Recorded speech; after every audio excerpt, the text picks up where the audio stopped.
Terzo mandato per i sindaci dei comuni con meno di 15.000 abitanti. Questa è la richiesta presentata tramite un emendamento allo stralcio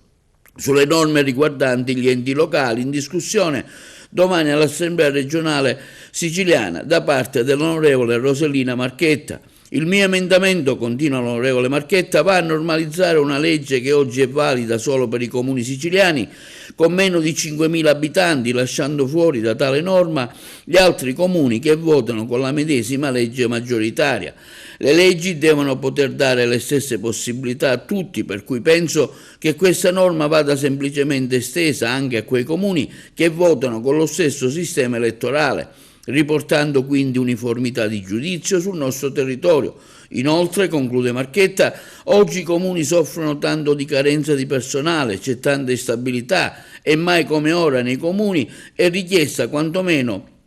una stabilità politica, almeno quando si è in presenza di bravi amministratori, e certamente un sindaco può essere rieletto solo se dimostra di aver saputo ben amministrare.